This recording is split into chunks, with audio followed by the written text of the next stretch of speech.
The Rush Hour with James Golden. Entertaining and informative on the Red Apple Podcast Network. So the Oversight Committee is now engaged. We're going to be launching and we're in investigation around not just ABC and Sinclair and what happened, but we have a lot of questions. Who ordered this and who ordered Sinclair to take these actions? Was there communication from the Trump administration to Sinclair and or NBC and or ABC? And this is, again, a pattern of what's been happening. And we saw what happened to Stephen Colbert. We're seeing what's happening to academic institutions, to elected officials. People in this country have a right to share opinions and, of course, also to be able to denounce political violence. If you, my friends, didn't know better, you would think that the House of Representatives is getting ready to do an investigation. They're not.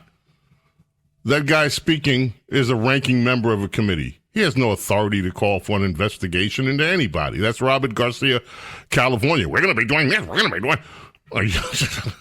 When I heard it, I'm like, when did Democrats take over the House? They haven't.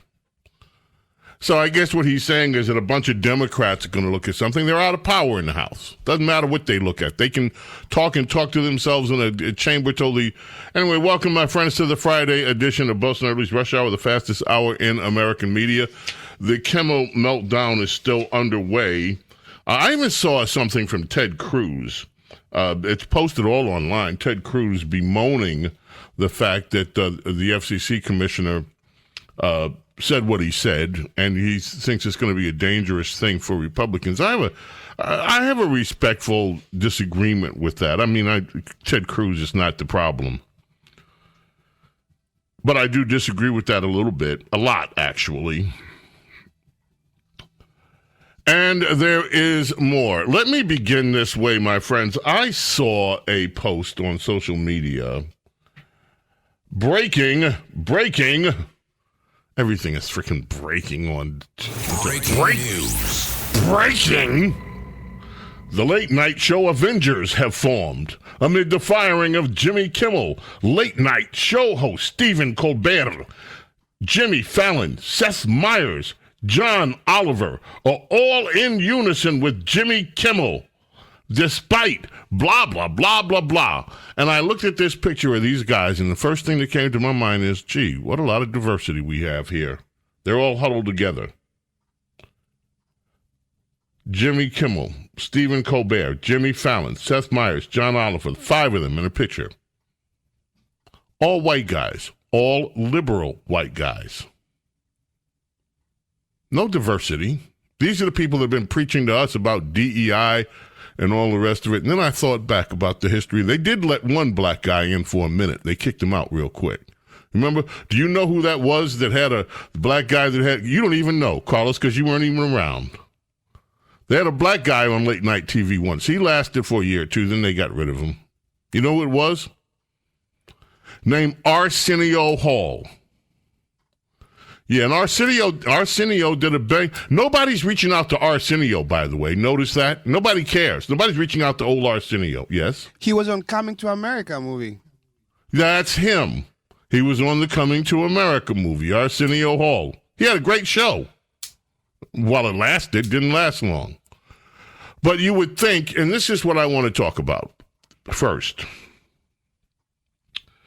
They're all out whining about censorship, and they are whining and moaning. They are gnashing their teeth. They are stomping their feet. They are mad.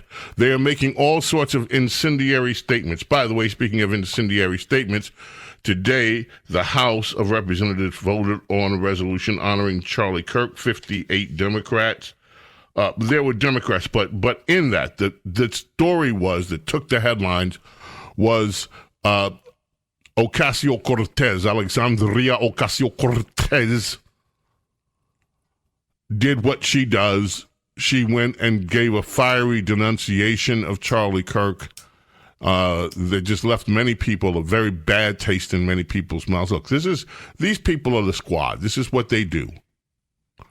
I'm not gonna play it, because I don't think she deserves the respect of having me play her words on this show, frankly. I play a lot of liberal stuff, but I'm just not going to stoop to Alexandria Ocasio-Cortez. There's no need. She's not. And there are stories out how she's positioning herself to run for the president. Yeah, please, you and Gavin run for the presidency. I hope you run on the same ticket and see whether you can squeeze Tim Walz in there somewhere with you. Oh, and by the way, you know why we didn't get Peter? Did you hear? Did you know why we didn't get Pete Buttigieg instead of Tim Walz or John Shapiro? It's in Kamala's new book. Because he's gay. Kamala didn't pick him because he's gay. Let that sink in. She, Democrat, didn't pick somebody to run because she thought being gay would be a liability. Yes? Are you buying that book? Oh, hell no. But I will read excerpts from it. Are you not curious? No, I'll read excerpts. I'll read excerpts if they pop up. But my money on a Kamala Harris book? No. Anyway, I did not lose my place, ladies and gentlemen. I remember what I was talking about. I was talking about the diversity of late night television and all the complaints about censoring. Before I make some of those things, actually, we're talking about Kamala. Let's go back. Let's recall first. Let's stroll down memory lane. Let's stroll down memory lane and visit Kamala Harris when she was talking about Donald Trump being thrown off social media, and there are a few other voices in there you might recognize, Senator Warren and some others, but that's cut too. Let's hear from old Kamala. All of these social media companies and these online platforms, which are so powerful in their ability to impact perception about an issue and to influence behaviors, let's be clear about that. There have to be standards, and he and his account should be taken down. We saw in El Paso Trump. that shooter in his manifesto was informed by how Donald Trump uses that platform. And this is a matter of corporate responsibility. Twitter should be held accountable and shut down that site. It is a matter of safety and corporate accountability. Thank you. Senator Warren, you can respond. So, look, I don't just want to push Donald Trump off Twitter. I want to push him out of the White House. That's our job. Join me in saying that his Twitter account should be shut down. Let's figure out. No? Why it is that he has lost his privileges and it should be taken down. And the bottom line is that you can't say that you have one rule for Facebook and you have a different rule for Twitter. All right, there you go. That's Kamala Harris on freedom. Take Trump, shut Trump up. She's out there complaining, one of the ones complaining about Kimmel. But she wanted to shut Trump out of, President of the United States, shut him off of social media. The President of the United States, shut him down. Let's go to a montage of Jimmy Kimmel. Cut 1. Let's hear from Mr. Kimmel himself on this and various. It's been unusually quiet over the past few days because Trump has been banned from Twitter permanently. Trump has been suspended from Twitter, Instagram, Facebook, and even Snapchat. But don't worry, Mr. President, there are still plenty of apps you do have access to. You still have Spotify to drown out the sound of millions of people cheering as you leave. We don't make up lies. In fact, we have a team of people who work very hard to sift through facts and reputable sources before I make a joke. And that's an important distinction, a joke about someone, even when that someone is Donald Trump. Even he deserves that consideration. I will give it to him because the truth still matters. And when I do get something wrong, which happens on rare occasions, you know what I do? I apologize. We had some new lows over the weekend with the MAGA gang desperately trying to characterize this kid who murdered Charlie Kirk as anything other than one of them and doing everything they can to score political points from it. Hospitals get any more overcrowded, they're going to have to make some very tough choices about who gets an ICU bed. That choice doesn't seem so tough to me. Vaccinated person having a heart attack? Yes, come right on in. We'll take care of you. Unvaccinated guy who gobbled horse goo? Rest in peace. To be honest, it was a terrible night last night. It was a terrible night for women, for children, for the hundreds of thousands of hardworking immigrants who make this country go. For healthcare, for election night. Enough of him. This is a long pattern. A long pattern. Democrat, another Democrat. We're going to take a break. I didn't forget. I'm talking about this, and I'm going to get to it because, folks, this is important. I'm so wound up over these liberals whining about censorship, government censorship, the censorship in media. How dare Trump? This one, Senator Chris Murphy. This is, to me, the kind of dangerous demagoguery that they continue to float, the dangerous rhetoric that their unhinged followers listen to and in some cases may try to act on. This is Chris Murphy from Connecticut. Disgraceful. That's cut number 4. We have to tell the truth. And the truth is hard to hear right now. The truth is that Donald Trump is trying to destroy our democracy. He is trying to silence free speech. He is acting in a way that is scarily similar to many would-be despots all across this world, all across history, who have tried to transition a country from democracy to autocracy. And so we have no obligation to sugarcoat the gravity of this moment.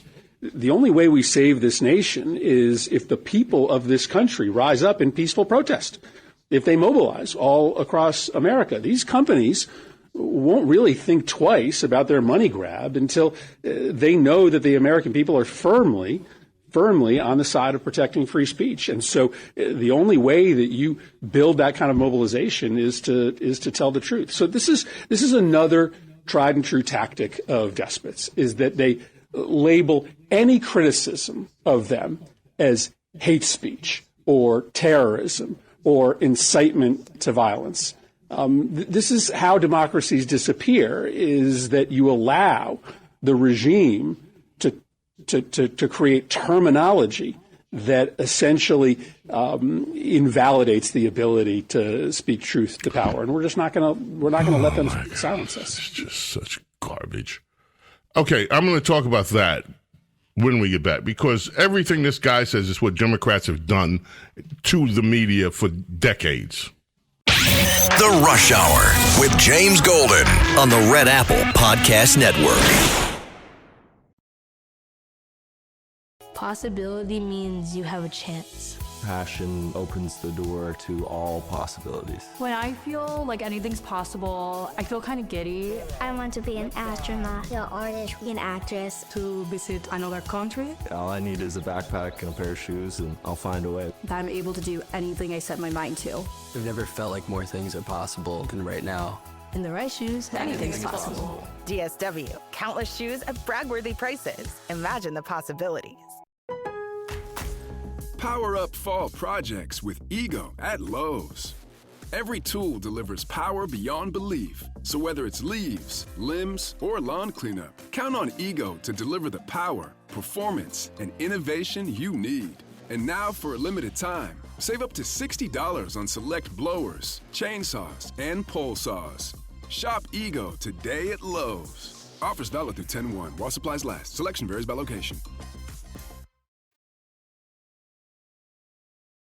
The Rush Hour with James Golden. Entertaining and informative on the Red Apple Podcast Network.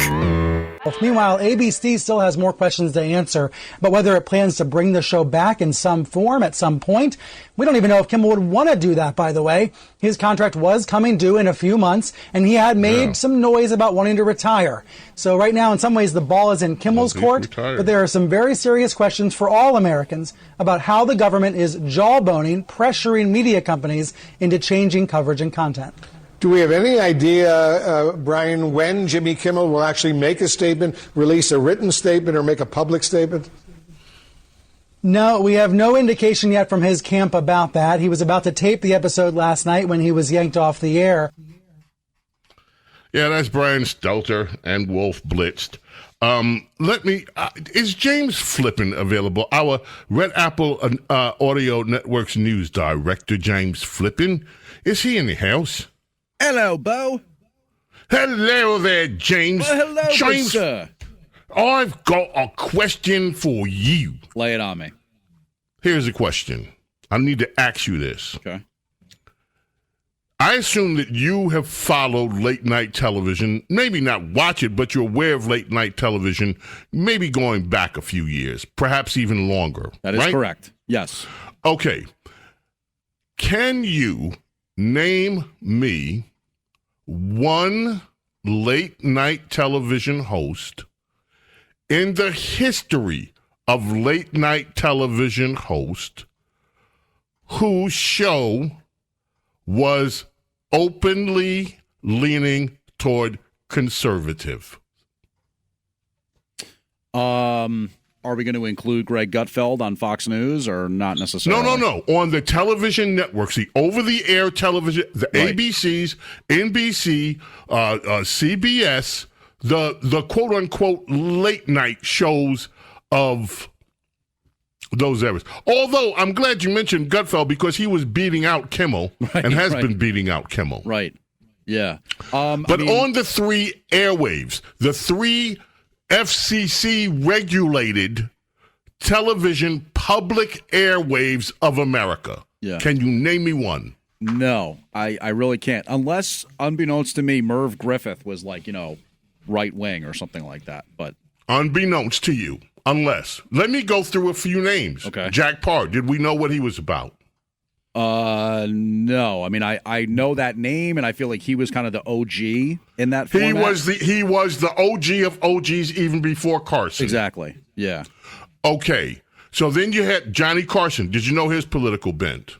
I mean, I think I know that he was a Democrat, but I know he tended to not necessarily lean in on that when he was on air. Didn't lean in on politics. How about let's see. Well, what about, is Leno kind of a little more conservative? Maybe? Leno, nobody's sure. Yeah. But in the history of late night TV, can you name me one openly conservative guy? No, I can't. Okay. That question, thank you, James. You're welcome, Bo. That question, ladies and gentlemen, I have for every single one of you. Name me one late night TV host that has been a conservative. The Rush Hour with James Golden on the Red Apple Podcast Network. You're tuned into Auto Intelligence, live from Auto Trader, where data, tools, and your preferences sync to make your car shopping smooth. They're searching inventory. Oh, yeah. They find what you need. They're gonna find it. You can make a budget for your wallet to help you succeed. Pricing's precise and true. So true. It's smarter car shopping. Ooh. Just for you. Oh, it's just for you. Ooh. Find your next ride at autotrader.com. Powered by Auto Intelligence. The Rush Hour with James Golden. Entertaining and informative on the Red Apple Podcast Network. Cancel everything. Cancel everything. This year, I canceled Target. I canceled Spotify. I canceled Amazon. Last night, I canceled Disney Plus, ESPN, and Hulu. I have even canceled my hairdresser. Just cancel it.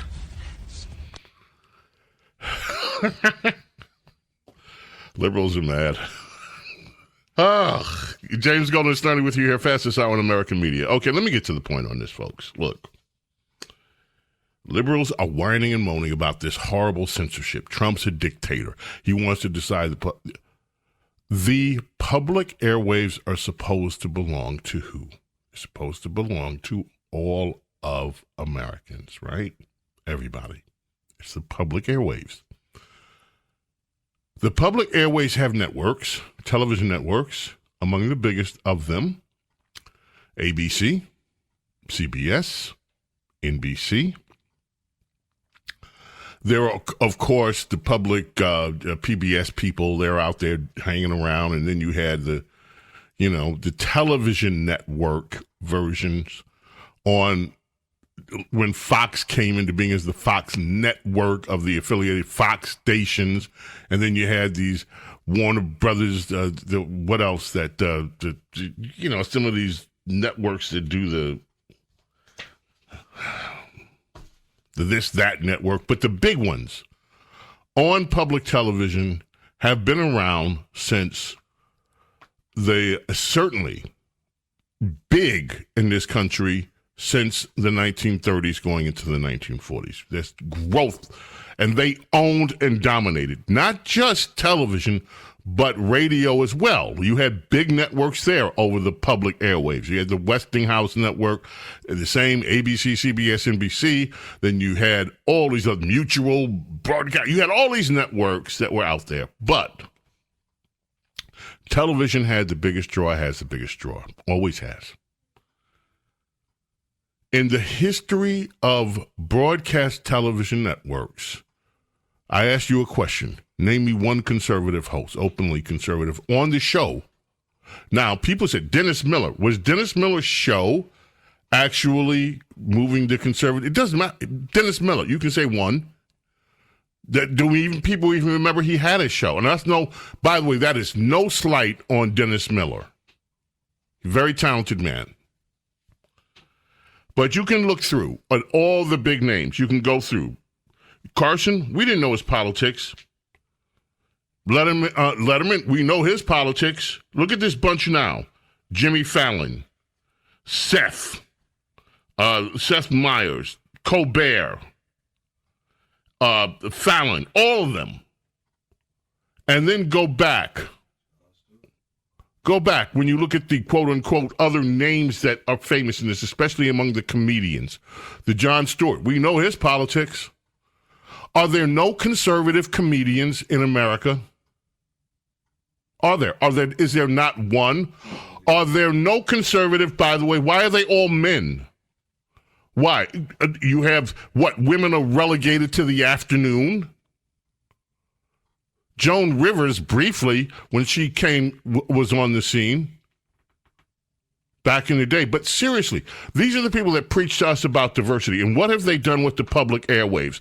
They have a monolithic ownership of the public airways, and they're complaining now because someone has threatened one of their liberal voices. Because stations made a choice. We don't want him. And yes, I am not going to look at what is obvious and say it's not obvious.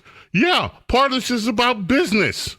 It could be also very well about potential mergers that are going to come up before the government. That's got to be in the thinking. But why is that in the thinking? Because something is fundamentally and has been wrong with America's media landscape. And it has been wrong for decades. And it has been accepted as the way it should be when, in fact, it is a violation of the public trust and has been since the beginning. Are there no conservative comedians in America? Of course there are. Why is not one of them has ever had a show on any of these airwaves on the public airwaves? Are there no conservative journalists in America? Then why have all of the network news shows featured nothing but liberal points of view from liberal journalists and liberal managing editors who control what gets in the newscast since the time of Walter Cronkite to now? You can't identify and point to one openly conservative. And look inside any of these newsrooms on network television. You can't look on late night television. You can't look at the shows that they serve up in the middle of the day and say, here's an openly conservative person with an openly conservative point of view on the air. On whose air? On the American people's air. And the American people are not all liberal. Yet every representation that is supposed to be of a nationwide opinion or comedic or news show is dominated by liberals, open liberals who are hostile to your values, who are hostile to you, who make fun of you, who make fun of your values, who make fun of who you are, who make fun of the people you that represent you in government. And they dare to complain now that democracy is being overturned, that Donald Trump's a despot, because now some of the local stations have risen up and say, we don't want to air this. And by the way, you just got through hearing them when they were demanding that in spite of their control of all of the public airways with liberalism, that the taxpayers have to fund their liberal public broadcasting on NPR and PBS. Where you also find no openly conservative voices. They have owned and ran a monopoly on liberalism in all over the public airwaves that are supposed to belong to the public, to Americans that are liberal, to Americans that are conservative, to Americans that don't care one way or another. Yet it has been dominated by liberals, and the late night shows have been dominated by liberal white men who have the same liberal white male mentality in this age of diversity, and nobody gives a rat's ass because they are liberal white men spouting a liberal white man line, and that's all that they care about. You don't have any liberal women capable of, or conservative women or any other women capable of doing a late night show. You don't have room. You keep talking about the browning of America. America's been browning. Ain't no browning happening in late night television over there. All liberal white guys. But nobody cares. And then how dare you fire a liberal white guy? People get fired in America every day for stuff. And now you have all this crying and moaning and crying about how unfair it is because some multimillionaire with a bad attitude who hates conservatives, at least that's the appearance that they give off on these shows, and is as disrespectful as he can be, and joking about a man when he's assassinated, joking about the circumstances of it. And you have people like Dana Bash on CNN defending it. Cut 10 really quick, because she had a guest on. Listen to the way they even talk about this guy. Listen to this. Not just a business decision where they are necessarily getting complaints from some viewers. It is a business decision in what they need from the government, which is being very clear, the Trump administration, that they don't want Jimmy Kimmel on the air. I think it's more than that. I think that we live in a world where a meaningful percentage of people now believe violence is legitimized. And they get it. He didn't legitimize violence. They didn't, but those comments blaming MAGA for the death of Charlie Kirk. That's not what he did. Listen, I'm not here to defend that's how I interpreted it. But it's not what he said. And that's being interpreted I gasped incorrectly. When I heard last night and I read it, I gasped when I read the comments. Did you feel the same way when you heard it? So, yeah, I mean, I did. I don't think this is happening because he's criticized President Trump. No one has been criticized more, I think, in American history than President Trump. But belittling and making light of what happened to Charlie Kirk and who did it is, I think, very dangerous for all of us. And when you... He didn't say that. We all heard him say it. We heard exactly what he says. But this woman has the audacity to tell us, just like so many other leftists, he didn't say it. They are hell-bent on defending this. Look, folks, these people have been running a scam on Americans through public broadcasting, through the public airways for years. Only their voice, only their point of view counts. Like there's no conservative news people out here. Like there's no conservative comedians. Like there's no conservative... Please. And the one breakthrough, when Rush had his TV show, you know what they did? Some of these same independent liberals, they put it on 2, 3 in the morning.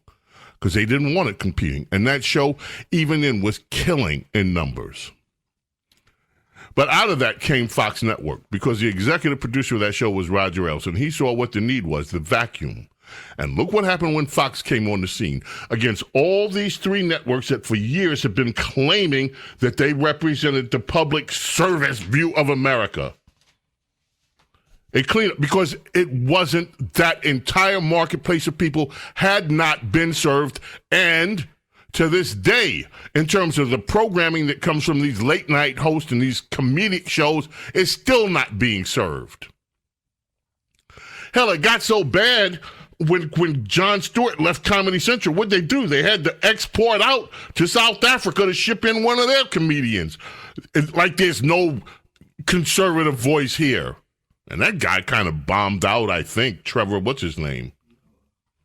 Trevor Noah. Is he still around? No, they brought Stewart back. Oh. So Jon Stewart is back in that show, being not funny again? Oh, okay. At any rate, my friends, point made, I think. The public airwaves should belong to the public. They have not.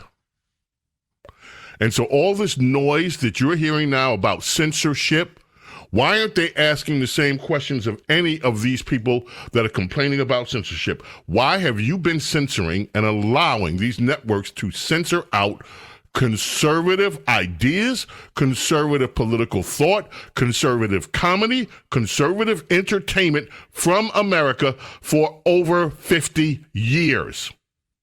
Because that has been censorship by omission. We don't put it on, they won't hear it, they won't listen to it, they won't like it. What is happening now are the beginnings of a correction in American media. A long overdue correction. When some liberals are being held to account for the horrible things that they say about people that they obviously hate or have ill will for. James Golden, Snerdley, the fastest hour in American media continues. Do not go away. The Rush Hour with James Golden on the Red Apple Podcast Network.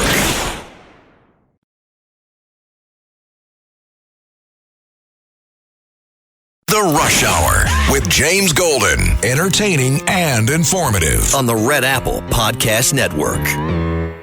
Ladies and gentlemen, Timothy Cardinal Dolan was on Fox and Friends earlier today, and he had a few words to say about Charlie Kirk. We thought you'd like to hear them. I thought, I got to learn about this guy.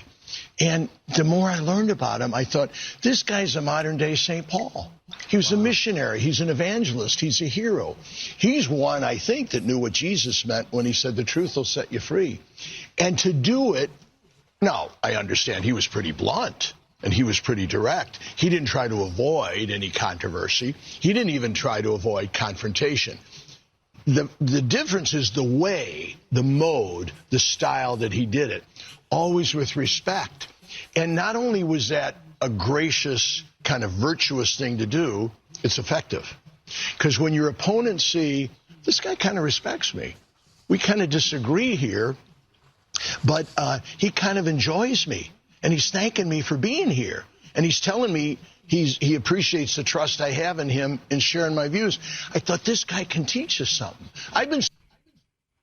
Now, across America, when we've been playing some of them, there are people, I don't even know their names because they don't post their names. They go make posts on social media. Very often they don't introduce themselves. So there are a lot of people that are making comments there, don't have the kind of distinguished track records that some people like Timothy Cardinal Dolan have.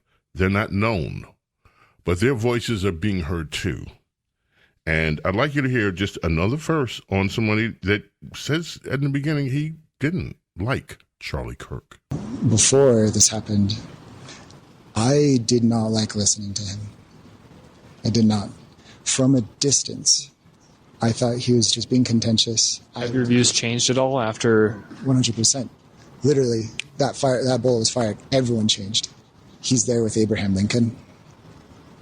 Abraham Lincoln was assassinated for his political beliefs. Abraham Lincoln tried to mend the gap. He tried to unite people. Charlie, I now know for myself, after listening to reports of him, not what other people have said about him in the telephone game, but rather watching what he said, rather how he treated other people that were different than him, who believed differently than him. He treated them with respect. He was consistent.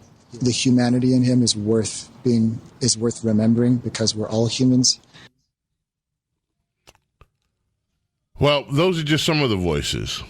All right, now tomorrow morning I'll be back, God willing. Saturday morning vibe and all, and hopefully Princess Diana will be joining us, as well as America's small caffeinated mom, Rhonda Schrock, and our very dear Lizzie. But we have some longer form things that we were not able to get to today. And hopefully tomorrow we'll find the time to do so. Oh, man. Bill Medley, singer, one half of the Righteous Brothers, was born on this day in 1940. One of the great groups of the 1960s. Happy birthday, Bill Medley. May God bless, protect each and every single one of you, your families, your loved ones. Love and gratitude always for you being here with me, allowing me to be with you. God willing, we are back in the morning, 7 a.m. Eastern Time, and hope you're here with us. Until then, my friends, I bid you adieu. Bye. Thanks for listening to Bo Snerdley's Rush Hour. You can hear Bo Snerdley's Rush Hour weekdays at 4 on 77 WABC. If you like the podcast, share it with your friends and listen anytime at WABCRadio.com and download the WABC Radio app. Hit that subscribe button on all major podcast platforms. Plus, follow WABC on social on Instagram, TikTok, Facebook, and X. See you next time for a new episode so you never have to wonder. What the heck is going on here?